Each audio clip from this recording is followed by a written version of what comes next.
Yeah, I was really just out of high school, and the TV show Sea Hunt was a popular thing of the day, and it it really drew my attention. Mike Nelson always got in trouble, and he had beautiful women with him, and I figured that whole thing was just what I needed. So watched every episode. It was fun.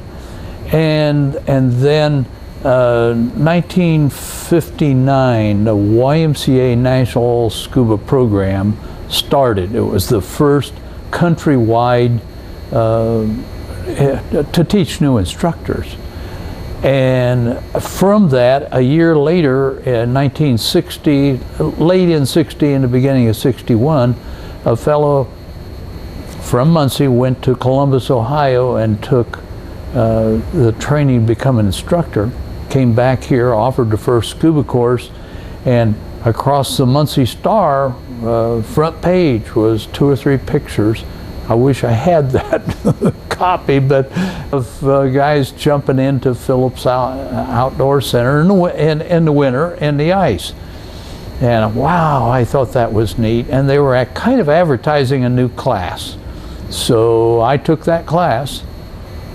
And then Army times and marriage, and I didn't do a lot of diving initially. When I got back from the Army in '64, in the meantime I was a photographer for Muncie newspapers part-time and worked in the photography business. So Army times was expanding my photography area. Came back here, and there was a need, and I helped organize the first Delaware Divers Scuba Club, and that was in 70 or 68, I think, is when that started. And Gary Schlichman, who's a local insurance agent now, was the Y physical director. And the scuba instructor that had started here left, and he asked me to go to training, and I had to do some prep work, and then I went to Chicago, and I found I was really poorly prepared to do what they wanted. So I took an audit of that program, came back, and then that would have been 68, 69 area, and then by the spring of 69, I went to Indianapolis, became a scuba instructor, and then it just went on and on from there. And shortly after that, probably 2 years later, they called me from Indianapolis, said that guy that had run the program was leaving, retiring, and would I take that over? So now I became the instructor trainer to teach new instructors. And 2 years later, national chairman of YMCA called and said, we would like to involve you more. Would you serve as region commissioner for 5.5 states in mid-America? So, and that was a big deal in those days, because national office took it over later, but I had, I think, 250 instructors that I had to constantly work with and so forth. Traveled to Chicago a lot, and so that went on for a few years, and I don't know exactly when, but in the 80s sometime, the same fellow, Joe Strakowski, called me and said, we would like for you to resign your region commissioner. And I said, well, I'm disappointed. He says, no, you shouldn't be, because we want you on the National Advisory Board for Y Scuba. And then I followed that, became chairman of it, and various positions, and ultimately ended up the Y Scuba program had its last independent office in Atlanta area in Georgia, and I did a lot of that. down to Atlanta and back just quite often. And I had written most of the materials for Why Scuba. In fact, I was looking today, looks like about 17 different books and manuals and such that I've written. And the 2008 Why USA called and said, it's always because of a need. We're going to sunset the program. No longer fits the mission of Why USA, that is to provide services for local YMCAs. And I said, well, I agree with that, and it should have done it years ago. And so he said, do you want it, or do you want to do anything about it? And I said, absolutely, because Why Scuba was the pinnacle of scuba training. It's the full high education and skill, and within the industry, it's the most involved program. And so I was given the program with the understanding of, first of all, they're going to charge me $1. So we'll sell you the program for $1. Well, I never had to pay the $1 because the attorneys at YUSA discovered that they had never copyrighted anything. They had never asked me for permission to use anything. Therefore, I owned the copyright on everything. And so the attorney in an interesting meeting said, we can't sell it to you, and I had brought my attorney along, so, because we don't own it. And from that point, I just started Scuba Educators International with the understanding to YUSA that we didn't use their name other than a historical perspective. And so we just continued on. At the time, I bought it with Epperson Pools, who was run by or owned by John Wingfield, who was the director of aquatics at Ball State. And so the two of us shared this building for a little bit, and then John moved to Indianapolis area to take over USA Diving for the Olympic hopefuls. And then I paid him off for the money he had put into it. Then we just expanded and expanded and took this over. So then 2008, I had room here. We moved Scuba Educators International in here in the offices. And last Saturday, the last week, it moved to Florida.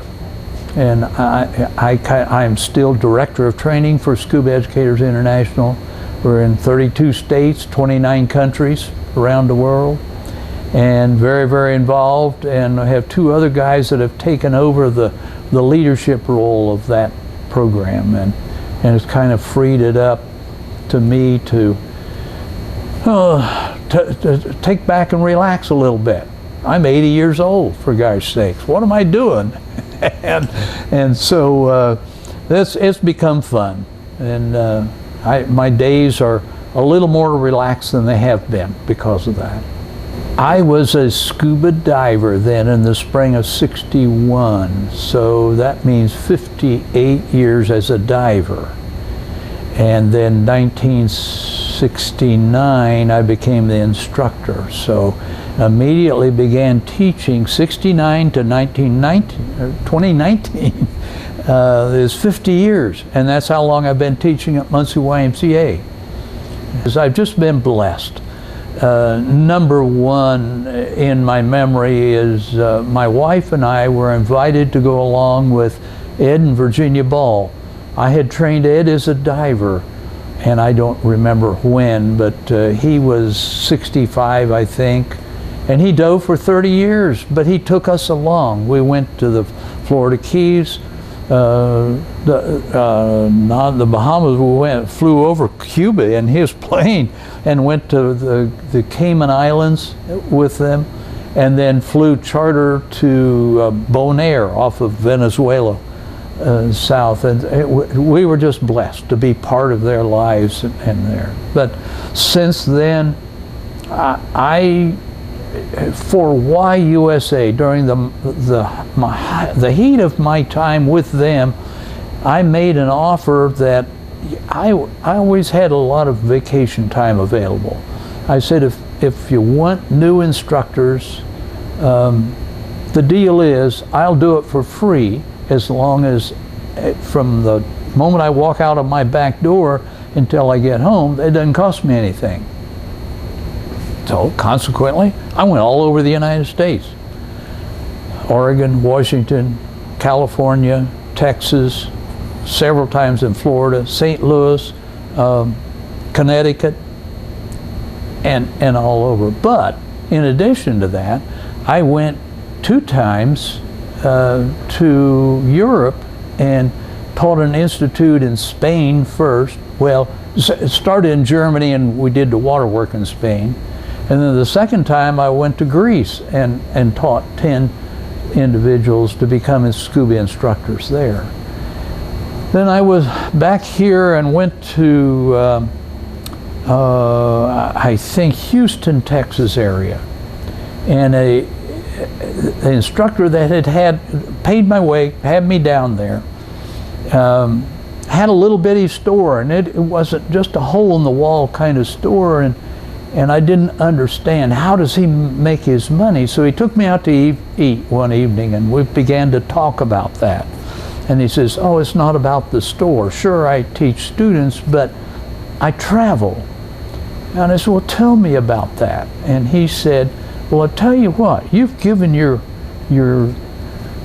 life to SCUBA, and you didn't charge me to come down here. And he said, I'm going to take you on a trip. And he did, to Indonesia. My goodness, I flew first class and then business class over the Pacific. Wonderful, wonderful time. Spent 10 days on a ship, diving the 26,000 islands throughout the Indonesia. It was just wonderful, wonderful. So I spent time in Hawaii. I've been all over, and my life has just been blessed through SCUBA. I didn't make any money at it. I never have, but at least it's been really fun. Our classes, we have maintained very near the YMCA philosophy and training, and we've embellished on all of that. Our training methods are so much better than where I started, because I wrote all that material, and I shouldn't take all the credit, because I had several supporters that would help me. And when I write something, I've got to have a good editor, because I make a lot of mistakes. But at any rate, got to 8 weeks, and now I think maybe I'll try to get it into 7 weeks if I can.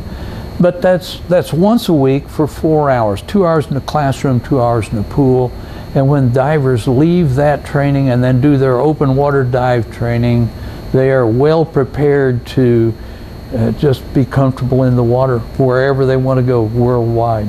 They can do their open water dive training here locally. Phillips now is Phillips Outdoor Center. It's our 501c3 nonprofit educational orientation.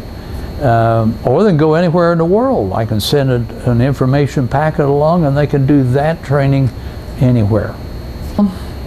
I had made dives with students and recreationally in Phillips Outdoors, well, Phillips Quarry at the time, for most of my years instructing. We used that. Rarely would go elsewhere, but it ended up that the city owned it, had used it for fire training and a mixture of things. Initially, this Phillips family purchased it in Muncie Stone and Gravel Company, purchased in 1917, I think. And in 1922, they opened up. The Phillips had 7 individual pools, and they taught swimming, and it was really a big deal. And they had several of those around the Midwest where the Phillips family had opened up. But then the city bought it back from the Phillips family when Mr. Phillips passed away in 1950s, early 50s.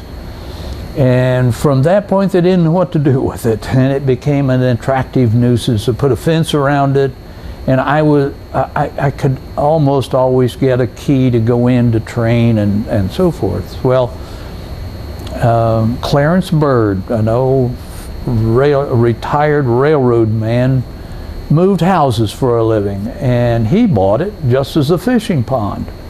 Well, he got into questionable health and always wanted me to buy it, and I didn't want the liability and so forth. But ultimately, one of my assistant instructors bought it and used money with another fellow, and they began to spat and have difficulties. So I was afraid to lose it, and I made an offer to them and ultimately bought it, and I'm still paying the loan off to get it, will for forever, but it doesn't make money, but it does cover its expenses, and we carry insurance on it. Well, every day is wonderful.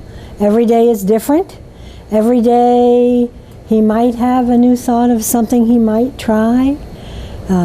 Every class he teaches, different makeup, different students, and he kind of shares that information because he just loves this so much.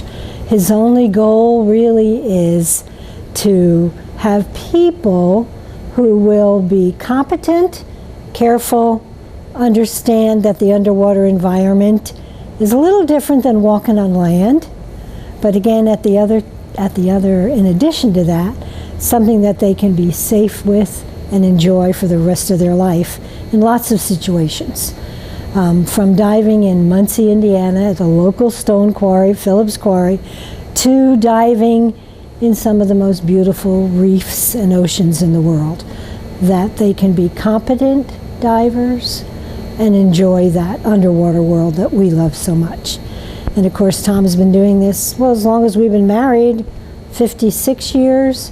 I really don't think, growing up as the farm boy that he did in Eaton, Indiana, that he himself ever thought, truly, that taking a scuba course in Muncie, Indiana, way back when, in his senior year of high school, would lead to the world that it has led him to be today. On many committees, not locally necessarily, some with standards for scuba, some with the diving equipment shows, taking leadership roles when we were a part of the YMCA, then from that to his own agency, the SEI and the PDIC, taking that from little growth to much growth. He's really all responsible for that. Did he know anything about that really back when he was 17 and 18 years old taking a scuba class? No. There is no way he could possibly have seen where we would be 60, 70 years later. Yeah. Well, Sea Hunt was his inspiration growing up because he watched every session. But you know what? I was born and raised 5 miles out of New York City, and I did not miss a Sea Hunt season myself. Not because I ever thought about scuba, because I never really did, but because I was just interested in a different environment, even as a young child. So when we got married, he was in the process of becoming an instructor. He wasn't really into the leadership early on. Those things take time to mature and time to grow through. So it took us a few years. Some of those trips, and I remember one to Chicago where he was going to be an instructor, and man, the things that they put that man through to be a scuba instructor at that level was really quite a bit. And I know that those were some of the things that definitely stirred him on to be able to write all the books that he has about scuba, the training manuals, the what's best to help individuals become comfortable in the underworld environment. Those are the things that he's done over a lifetime. And of course, they've taken a lifetime to mature and a lifetime to get really good. He's not done by any means. He may be the scuba guru of Muncie, Indiana, but he has much more to get done. So yes, we are entering, what people would say our next phase of life. Okay, everything's a phase of life, and we will pass through that as well as we can, as long as we have the underwater world to be a part of it for us, because it is that important. Oh, how did we meet? Oh my gosh. You know, you never know for sure why you are somewhere at a particular time or a particular spot in your life, because you certainly didn't plan it. I happened to be a babysitter at a friend's home back east, whose family, they owned Harland. Oh boy, you're really gonna, doesn't matter what they owned. They were from Muncie. And their nephew, Mike Merle, from Merle Studios, was stationed with my husband at Fort Monmouth. I was a sitter at David and Sylvia's home, and I met Tom there when Mike brought him to meet his aunt and uncle. Love at first sight? No, I don't believe in all that whatever stuff. But I liked the young man, and his uniform I think was pretty impressive way back when too. And then over a course of time we wrote a lot of letters, and I got to thinking, oh, you know, I guess I could live with this person, you know. Did I really even love him? Love is something we just use that term way too much. I just know that I could have lived with him. And we truly have made a wonderful life together, because the parts that he's not real good with, I'm a little better. The parts that he's better with, I'm not good at all. And I think in any relationship and partnership, that's what it's maybe more about. So we met a long time ago, a lot of years over the dam, under the water, everywhere. But overall, still very good and very positive, partially because of the goals that he has always had. I, as his wife, have supported him in everything he's wanted to do, even with this scuba thing, because I was not a scuba diver when we were married. And then I had 2 kids, and I kept using them as a good excuse to not venture into that world, because who was going to watch them while he was underwater? Anyway, after a while that excuse ran out, and I had to jump in. Though growing up, I can tell you that I always loved the water, was always comfortable in it. My son, of course, he swam competitively at Muncie Central. My daughter, always interested in the water. And of course, those 2 kids, they didn't have a choice. They had to be scuba divers or change their name. And that is what Grandpa told the youngest grandchild when he was of age.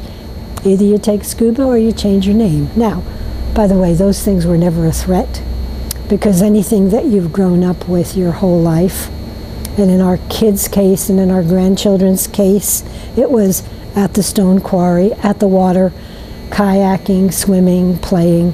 Scuba was just another natural, because you should be curious about what that world is that or whatever you're experiencing, want to learn more. And really, that's all we have done our whole life, is learn more. And particularly with the ocean, we will always be learning more, because we as a human race have not been kind to the world, and we are many times abusing, misusing. Things that we did when I was new divers, like actually putting my hand on a coral thing. Now I know, don't touch it, because it is all alive and it has a purpose. So now I even have learned to be more educated. Not that I was dumb, it's just stuff you don't really know about. And it's not that we intend to harm our world, because nobody goes out. Not many people go out to set that as a goal. We are just not as careful with everything that we have been given and entrusted with.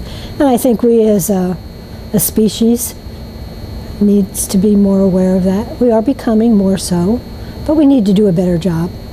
Remember, water covers 3/4 of this earth.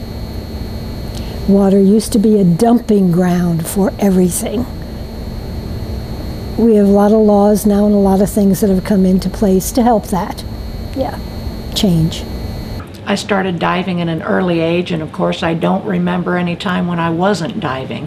I took the class at about 10 years old. Not really a option as far as the Leairds go. Everybody in the family dives, which leads to a lot of vacations down in Florida and a lot of exotic trips that we've been able to take. Well worth every bit of it. I wouldn't change it for a thing. I've been a diver now for 45 years and wouldn't change a thing. I started out at Cayman Islands. That's where I went for my first official dive in the ocean. Was taken to the Cayman Islands and went every year for a few years there. Thoroughly enjoyable, and I'll probably never be able to afford to go back, but absolutely love it. And now every year we try to do at least once a year a trip down to Florida. So I'm a part-time employee here at the dive shop. Work about 3 to 4 hours every day, Monday through Friday. Used to be a full-time employee, but I've had some medical issues, so now I'm down from that. Absolutely love working for my dad. It's not what you would consider a normal job. I come in and help him out in the mornings and then just stay for a few hours, so it's kind of like visiting time for me. So wouldn't change that for anything in the world. It's a wonderful thing to be able to have your dad around and my mom within 5 blocks of here that I can visit anytime I want. So yeah, out of the Leairds, my favorite dive buddy would probably be my brother. Just because he works so well with Dad. They know exactly what side they're on. They don't move much. He's been a good dive partner with me as far as I know exactly where he's at and I don't have any worries. I know his skills. The other Leairds, some of those family members, I don't want to put my 1000% trust in, so I kind of hang back and let them do the leading, and I'm a little bit of the follower. So I guess my favorite dive buddy would be my brother. My all-time favorite, of course, would be my mother, and that's just because you can hear her laughing underwater, which is just hysterical. She sees things that you don't normally see, and she points those out with a little giggle, and you hear that underwater, and it's fun. Lots of fun. So. Oh, awesome places. I have not been as far as Tom has been because I don't really like to fly. I could get in my car and go anywhere in the world. I could not be in a plane for over 20 hours. And in fact, I have a load limit of maybe something like 5 to 6 before I would be telling the world, let me out of this plane. So that limits me a little. But I still travel there when he takes the most awesome underwater pictures. And so I have seen what, some of those far removed places look like. He has on his bucket list of places that he wants to go to that's not on my bucket list. And the real truth is, I haven't even really thought of a bucket list because each day presents itself. And that would be whatever on my bucket list is whatever I need to do to get through that day. But also look forward to the next Bahamas trip, Stewart Coves. We go there every year. But many people ask me, what is your best dive? You know, the best thing you have ever seen. Well, you know, that's probably the toughest answer in the world because every time I'm there, I see something different. I see something new that I haven't seen before. Being surrounded by a shark dive down at Stewart's Cove is really pretty awesome, though a lot of my friends would not agree with me. Watching a cleaner shrimp clean off a little spot of debris on a yellowtail snapper right behind their gill, just sitting there watching it. is just probably awesome. And maybe about as close to heaven, because I know there's got to be an ocean in heaven, no doubt about it. God has certainly reserved a little spot of that somehow, just so we can, I think, slow down a little bit in what we try to see and know that there's so much going on within the ocean that it doesn't take a shark to come by to excite you, that just a little arrow crab walking across the bottom, looking at the next host that he can crawl into, or watching those little things that stick up, come up, and then eyeball you, or even better, watching a flounder's eyeballs that are two different ones rotating, and you're watching him do that. You know, it doesn't have to be the big, magnificent things, because it's the little things many times is the very best in the whole world, really, on my book. It is dangerous. You forget that your body contains a certain amount of gases itself. The diving world, too, presents that. And sometimes going down in depth, we potentially could do some things to our bodies if we came up way too fast, if we came up faster than our bubbles, if we held our breath down at a depth and then tried to come up very fast, we could rupture something. We could be in trouble.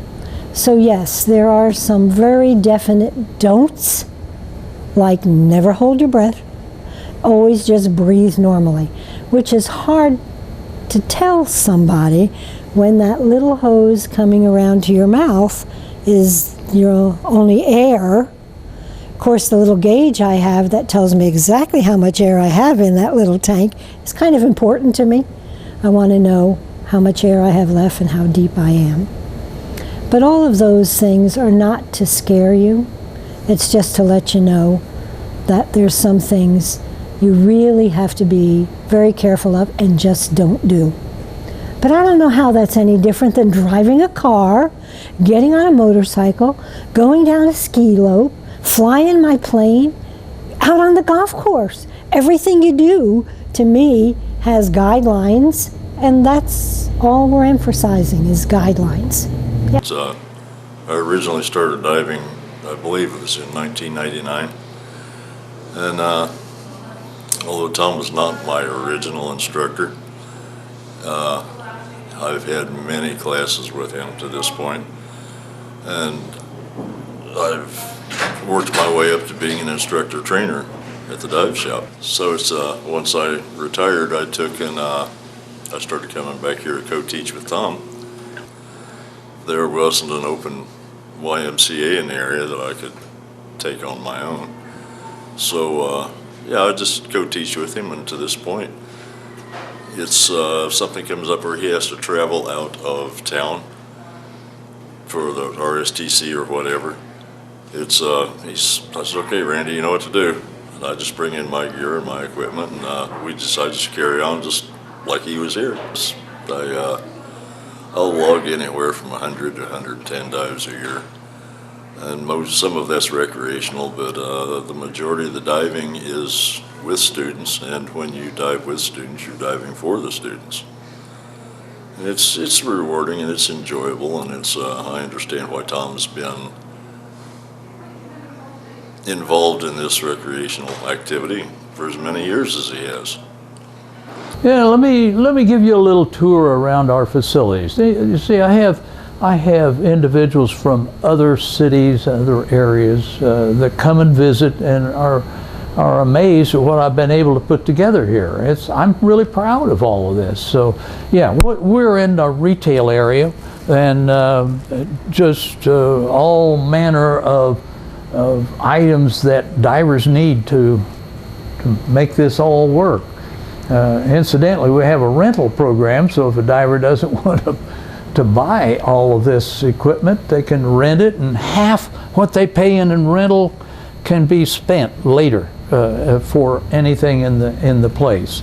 So yeah, lots of different equipment, and was briefly stop here at the classroom where we do all sorts of training. We are the off-site facility for Ball Hospital's educational development, where we train first aid CPR for American Heart Association, and that's a lot of what any advanced programs. We don't train individual open water new divers here, but we're able to use this in a lot of different ways, and sort of set up now for kind of crammed up with with armchairs, but we can take that down and put in tables for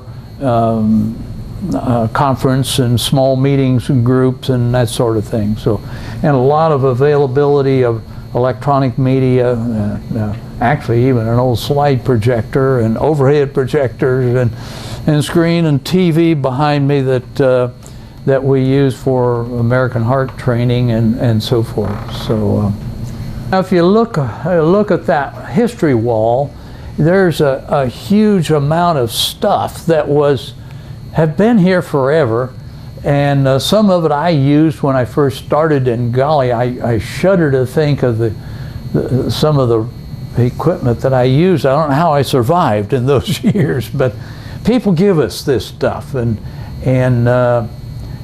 we're able to hang it up. It's not well cataloged or anything. That's one of my goals. Someday I'm going to get this all organized and cataloged. Well, let's walk on around.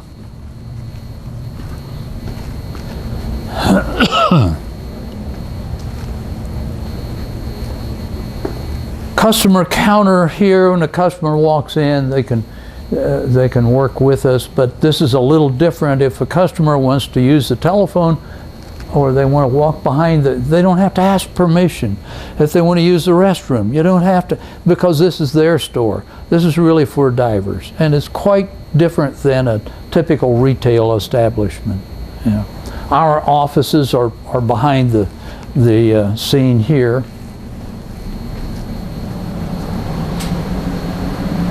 A little bit of stock area, but most of our equipment is is displayed out in the front. And let's walk on down to the compressor room.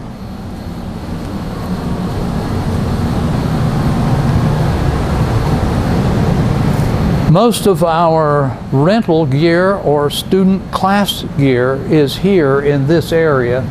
And we maintain 2 compressors working in concert and filling the big blue cylinders, which is our storage system. So a customer comes in, or we have class tanks, those we don't have to turn the compressors on. We can fill maybe 50 different tanks without turning the compressors on. I own 120 tanks just for our need for rentals for classes and so forth. So that keeps us going there. Actually, if we walked through the sliding door in the back, you could see the trucks that we have. And